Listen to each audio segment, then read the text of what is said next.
No sé si ya se ve, señor. Sí, ya es visible.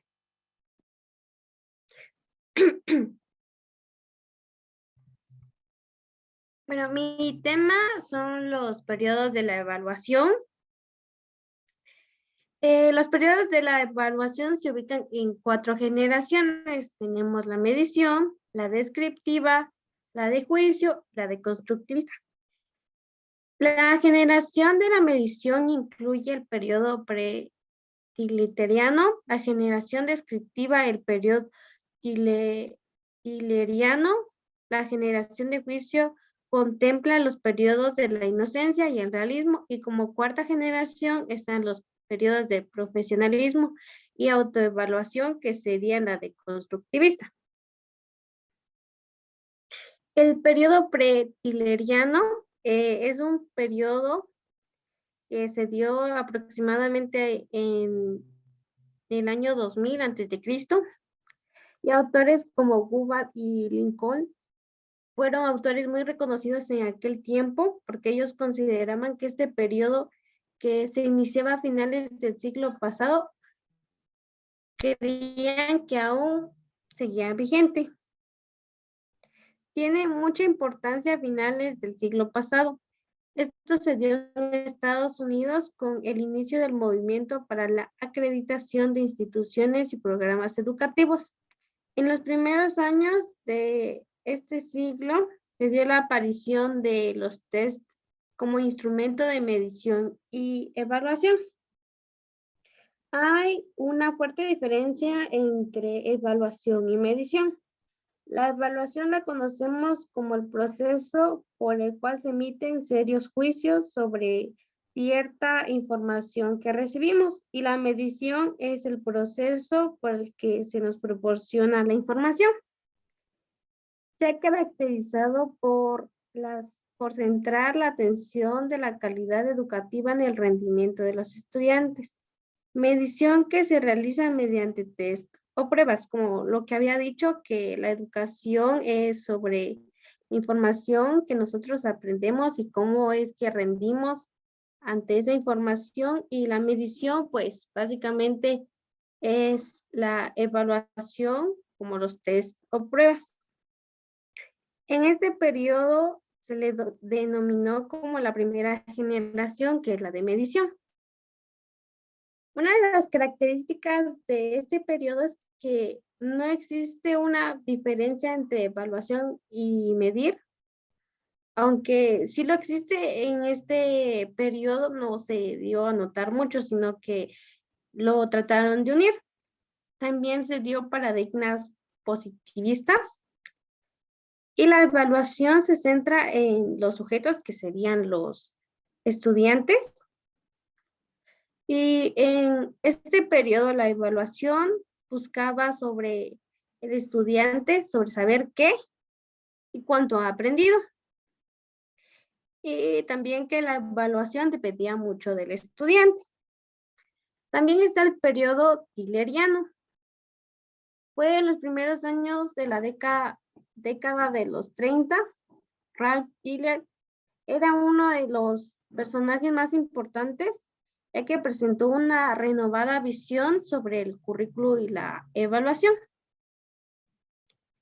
Él planteaba un modelo de planificación curricular a base de tecnología, en la cual él puso énfasis en la selección y organización del contenido, asimismo con estrategias para transmitir la información y evaluar el logro de los objetivos. Para este autor, Tiller, o este personaje, la evaluación la denominaban como medida para que sea alcanzada por los objetivos, y por ello sugirieron realizar comparaciones entre los resultados y los objetivos propuestos en un programa de estudios. Ellos tenían en cuenta de que teníamos que alcanzar ciertos objetivos a través de la evaluación, y comparaban esos objetivos con los resultados de esa evaluación. De acuerdo a Guba y Lincoln, a esta A este periodo se le denominó la segunda generación, que era la descriptiva. Se dio después de la Primera Guerra Mundial. En ese periodo se consideraba insuficiente una evaluación centrada en el rendimiento del estudiante, por lo que ellos optaron por otro tipo que era una evaluación o se centraba en esta evaluación que se caracterizaba por una descripción de patrones que evidencien fortalezas y debilidades en relación con objetivos establecidos. Ellos solo se centraban en las fortalezas y debilidades que tenían los estudiantes y las comparaban con los objetivos. Una de las características de esta evaluación es que se basaba en objetivos. Aquí sí hacían mucha referencia y separaban la definición de lo que era evaluar y medir. Tener en cuenta que la evaluación era un proceso y también se buscaba perfeccionar el programa o el currículum. También está el periodo de la inocencia. Esto se dio a finales de la década de los 40 y durante los primeros años de la década de los 50. Se dio también en Estados Unidos con una gran expansión de ofertas educacionales para que se pudiera incrementar la evaluación, no solo en estudiantes, sino también en docentes y para la evaluación educacional. En este periodo donde prevalecen los principios puestos por Tiller para la evaluación educativa, que se centraba más en la medición de los resultados. Como características tenían el aumento de cobertura de la educación, donde ellos, o bueno, en este periodo se tenía planteado expandir lo que era la educación, y también se tenía una desvinculación entre la evaluación y la educación porque son temas separados. También tenemos el periodo del realismo. También se dio en Estados Unidos y fue entre los años 60, donde la evaluación se comenzó a profesionalizar y empezó a dar el inicio de un fenómeno donde se planteaba que la necesidad era elaborar nuevos proyectos para el desarrollo del currículo. Y se centraba más en los cursos de ciencias y matemáticas. También Krobamch era uno de los personajes también importantes que recomendaba que se reconceptualice la evaluación como un proceso que consiste en recoger y formalizar información que pueda ayudar a quienes elaboren estos currículums. Lo que quiere decir con esto es que base a los resultados que se obtengan de las evaluaciones o de las pruebas, es como se va a empezar a cambiar la modalidad de dar clases, depende de si lleve un buen progreso la clase, pues mantener esas estrategias o en caso de que no estén bien, pues modificarlas y aplicar otras. A este periodo se le denominó como la tercera generación de juicio. Se caracterizaba por los esfuerzos que enriquecían los juicios en donde el evaluador asume el papel de juez, aunque mantiene el de técnico, así también como las funciones descriptivas. En este periodo es donde, como evaluador, se tiene un papel de quien tiene que juzgar o tiene que evaluar en sí todos los contenidos basados en la prueba. Como funciones descriptivas tenemos en cuenta que es cuando el estudiante tiene un conocimiento previo, entonces como docentes le introducimos otro tipo de, bueno, no otro tipo, sino le introducimos información donde el estudiante dentro de su pensamiento va a unir el conocimiento previo con el nuevo que está adquiriendo. Como características de esta tenemos aumento de fondos estatales asignados en la educación. En este periodo la evaluación no se centraba en los estudiantes, sino sobre la institución. Hacían énfasis en el proceso en el que resultado. Y también en este periodo no se basaban sobre la evaluación en objetivos, sino sobre para qué se quería evaluar, cuál era el propósito de esa evaluación. También tenemos el periodo del profesionalismo, que se dio a partir de la década de los 70, donde empieza a tomar importancia como una profesión relacionada con la evaluación, con la investigación y el control.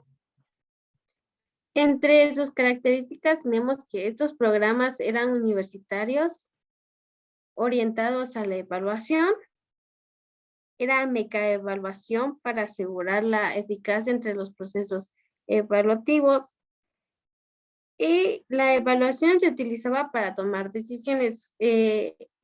Aquí se centraba como lo que decía, sí, depende de los resultados de las evaluaciones de los estudiantes, se van a tomar ciertas decisiones, como continuar con las estrategias y el método de enseñanza o modificarlas.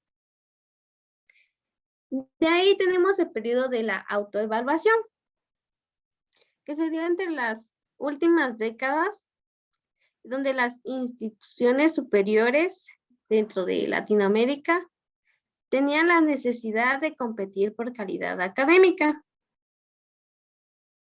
Ellos tenían la premisa de que todos los esfuerzos educativos que incluían la evaluación debían de buscar un crecimiento cognitivo.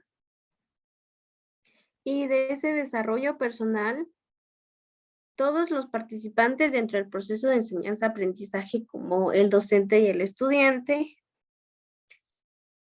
era un proceso de autoevaluación con miradas de acreditación a una carrera profesional. También se considera que la metaevaluación como medio para asegurar y comprobar la calidad de las evaluaciones. La evaluación se concibe como orientadora y formativa del proceso, de tal manera que se convierte en uno de los mejores procedimientos de control de calidad de la educación. En este periodo se tenía más en cuenta que era para ver el avance de los contenidos que se habían impartido, entonces para ver qué tan buena era la educación en ese momento, llevar un control acerca de la información que el estudiante tenía. Y este periodo lo consideraban como la cuarta generación, que era parte del constructivismo. En las generaciones anteriores, los parámetros han sido construidos a prioridad. En la llamada cuarta generación, los límites y parámetros los constituyen las personas que participan en la evaluación como elementos importantes dentro del mismo proceso de evaluación. Por ejemplo, aquí dice que las personas dentro de la evaluación forman sus propios límites y parámetros. Podríamos tomar en cuenta como el tipo de pregunta o prueba que se hace dentro de la evaluación. Si quiere que el estudiante sea muy explícito con su información o que le dé una descripción muy larga, eso depende ya del docente. Se considera que en este campo la acreditación no encuentra evidencia o no se tenía datos certeros y formaría parte de la cuarta generación. Cada periodo ha estado acompañado de las reformas curriculares que corresponden según el contexto sociocultural y de labor del momento. Esto del contexto sociocultural fue creado sobre la teoría de Vygotsky. De ahí tenemos las reformas curriculares. Según Ibernón, Villarini, Posner, Just y Hernández, estas reformas eran las más recientes que destacaban requisitos básicos para enfrentarlas. Una reforma curricular solo funcionaba cuando las personas involucradas, como docentes, estudiantes y otras personas, participaban activamente en este proceso. De esta manera se conoce, se interioriza y se asume una actitud racional ante el compromiso que tiene la institución educativa con la sociedad en cuanto al desarrollo científico, cultural y político. Dentro de las reformas curriculares se tenía en cuenta la visión o cuáles eran los propósitos de la institución con la educación y la evaluación y cómo esto se iba a ver reflejado en algún futuro sobre los estudiantes en los ámbitos de desarrollo científico, cultural, político y axiológico. Entre las características tenemos que las reformas curriculares se consideraban necesidad de desarrollar estrategias para capacitar a los docentes. También se buscaban mecanismos para que esta capacitación trascienda al proceso de autoformación de los docentes en este servicio.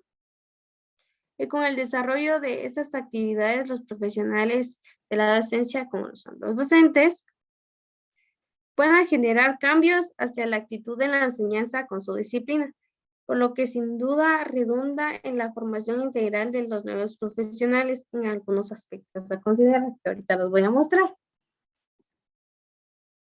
Pienso que es muy importante capacitar a los docentes aún más después de su estudio en esta profesión y de que se tenga como objetivo formar a esos docentes para que ellos puedan aplicar la enseñanza con disciplina y que esa formación sea integral. Entre los aspectos que debemos de considerar están que asume con sentido de investigador permanente el enfoque y el diseño curricular de estas características como docente. En esto permite una relación de alcance y secuencia entre las asignaturas y las demás asignaturas de este plan de estudio. Interioriza el papel del docente actor, el cual se concibe como un mediador dentro del proceso de construcción de conocimiento, y para ello es necesario que este docente pueda asumir el aprendizaje continuo, tanto él como el estudiante, para que se permanezca esta información durante la vida del estudiante. También tiene como visión prospectiva el alcance de la globalización de conocimientos y cambios culturales del mundo contemporáneo. Cuando hablamos de alcance de globalización de conocimiento, quiere decir que el estudiante sea alguien culto, que sepa de todo un poco, y de que los cambios culturales del mundo los pueda unificar. También dice que esto exige que el docente diseñe nuevas estrategias dentro de nuevos paradigmas educativos y culturales que responden al reto del desarrollo humano integral, que sea sustentable, autosostenido, que permita la supervivencia del equilibrio ecológico, natural y mental. Me parece muy importante resaltar esto de que los docentes deben de diseñar nuevas estrategias porque, como sabemos, a veces dentro de la docencia se debe ser flexible y más en la planificación dependiendo de las situaciones que se den.